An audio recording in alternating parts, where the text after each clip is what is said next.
Coming up on Mountain News at 5:30, people around the world from the Vatican to Australia, the United States to Britain celebrate Christmas. And it has happened again during the holidays. One major airline is being slammed for leaving some passengers stranded at airports. Dedicated to southern and eastern Kentucky, this is WYMT Mountain News at 5:30. Good evening and Merry Christmas. Good to be back with you. I'm Steve Hensley.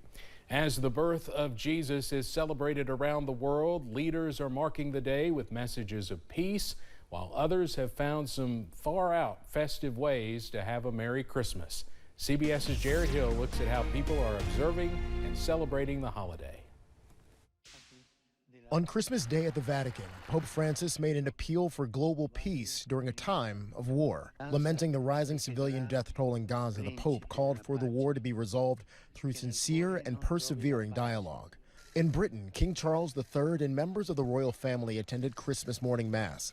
The king delivered his second Christmas message since the death of his mother, Queen Elizabeth II. Many of the festivals of the great religions of the world are celebrated with a special meal. A chance for family and friends to come together across generations. The act of sharing food adding to conviviality and togetherness. Outside St. Patrick's Cathedral in New York, visitors enjoying the city reflected on Christmas. Good vibes all around, you know. I think it's the best part about it for me. That we haven't spent that much time together in the recent years, and so we can finally spend time together in one place, and that's wonderful. Peace for world and people happy. Today everyone's a little happier, which is really nice. In Australia, where it's warm, people brought holiday cheer, even a Christmas tree, to Sydney's famous Bondi Beach. Everyone's in a pretty good spirit, I have to say. While in Berlin, revelers frolicked in the frigid water as they enjoyed a chilly Christmas tradition. Jared Hill, CBS News. The National Christmas Tree Association says up to about 30 million Christmas trees are sold in the U.S. every year. The trade group says there are close to 350 million Christmas trees growing on farms across the nation.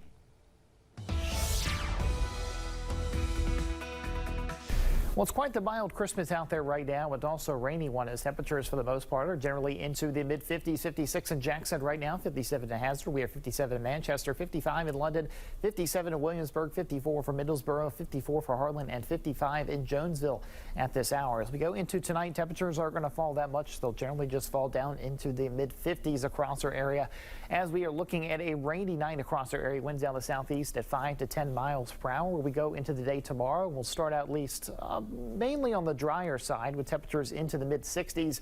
But we are going to have more rain move across the area. But yeah, highs mid-60s. How about that? But you can see the rain chances will still be there a little bit as we go through the day, but especially into the afternoon, we'll have those rain chances go up to about a 70% chance as we go into 7 o'clock tomorrow. So we look at the weather timeline here. We're looking at a rainy night tonight across our area. Afternoon rain mainly for the day tomorrow. Then we go into Wednesday. Will be mainly dry. Thursday, a few PM showers. Friday, a change from snow to rain showers across our area. All right, Ben, thank you. Cancellations lit up the flight dashboards at Midway International Airport in Chicago this Christmas Day, and some passengers were left stranded. Some passengers were also left feeling some deja vu after Southwest Airlines flight meltdown almost exactly 1 year ago. The total number of flight cancellations at Midway as of late Sunday night was already at 198. At Chicago's O'Hare International Airport, there were 24 cancellations so far. This is my third day straight coming here, Southwest Midway Airport, Southwest flight. They canceled Saturday night. I supposed to left at 8:15. They waited till 7:30 to tell us we're not going nowhere. No planes going in or out. Okay, that's fine. Hopefully it was a little smoother for everyone today. Thousands of travelers were reportedly left in limbo the last few days. Southwest Airlines has blamed bad weather in parts of the country. It's one thing to be stranded at the airport, but imagine being a 6-year-old boy and being put on the wrong flight. And that happened to Casper Ramos from Fort Myers, Florida. He was traveling from Philadelphia on his own. he ended up in Orlando instead of Fort Myers. His grandmother says it's one of the scariest things she's ever experienced. I said, Mom, where are you? I don't see you. I got out the plane. I said, what you mean you got out the plane? He said, yes, I'm here. I land. I'm in the airport. I said, give me an adult. He said, I don't have nobody with me. Maria says Spirit Airlines has offered to reimburse her for the drive from Fort Myers to Orlando to pick up Casper, but all she wants is some answers. Christmas Day is the last day President Joe Biden can intervene in the International Trade Commission's ruling banning the sales of some Apple watches. Apple has already started pulling some of its watches off the shelves in the U.S. amid the patent dispute. The models in question are its Series 9 and Ultra 2 versions. Apple says those models will not be sold online or at retail locations starting Tuesday. Members of the U.S. House and Senate are spending the holidays with friends and family, and just like us, their year was filled with ups and downs.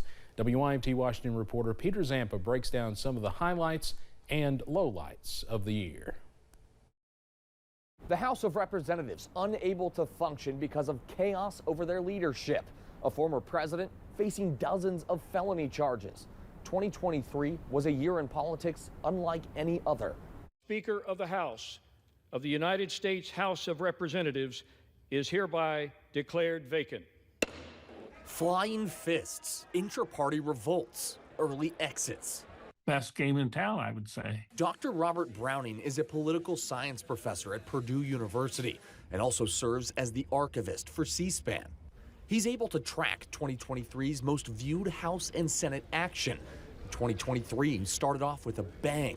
The big ticket item was actually the election of the speaker and the one exchange in the aisle between Gates and McCarthy when someone took a swing at somebody else. That clip was viral. After 15 votes, Kevin McCarthy from California elected speaker, a job he'd lose in October, this time with a figurative knockout punch from Florida's Matt Gaetz. I believe the basis for the motion to vacate is Kevin McCarthy's repeated breach of the agreement that he made in January. After the House Republicans plowed through 4 potential speakers, a relative unknown, Louisiana's Mike Johnson, replacing McCarthy. The People's House is back in business. 2023 also saw 4 censure votes and New York's George Santos being kicked out of Congress. In light of the expulsion of the gentleman from New York, Mr. Santos, the whole number of the House is now 434. The House ending the year on a hyper-partisan note, the advancement of an impeachment inquiry into President Biden. You got a politician who does certain things, those actions then benefit his family. Over in the Senate, even tighter partisan margins leading to gridlock. That chamber mostly focused on approving presidential nominees. The party divide leading to Vice President Kamala Harris casting 7 tie-breaking votes, surpassing all of her predecessors. The Senate being equally divided, the Vice President votes in the affirmative, and the motion is agreed to. Down the street at 1600 Pennsylvania Avenue, President Joe Biden signing 22 executive orders in 2023, 173 proclamations, and 54 bills into law. There you go. Biden's likely 2024 challenger, former President Donald Trump, also dominating headlines with a new presidential campaign and 4 indictments, totaling 91 felony charges. Trump continues to stir up the interest. His rallies have a following, and so they always have big numbers. Those charges stemming from various alleged incidents, including having classified documents and attempting to overturn the 2020 election. I'm an innocent man. I'm an innocent person. People also said goodbye to key political figures in 2023. Controversial foreign policy figure Henry Kissinger, former Supreme Court Justice Sandra Day O'Connor, Senator Dianne Feinstein, former First Lady Rosalind Carter. Now, this political whirlwind is not going away anytime soon. Immediately in 2024, we will have the Iowa caucuses, January 15th, and the first in the nation primaries in New Hampshire, January 23rd. Reporting in Washington, I'm Peter Zampa, and that was 2023. What a year it was. Peter, thank you. Coming up on Mountain News at 5:30, from tackling debt to saving for the unexpected. It's almost time for those New Year's resolutions.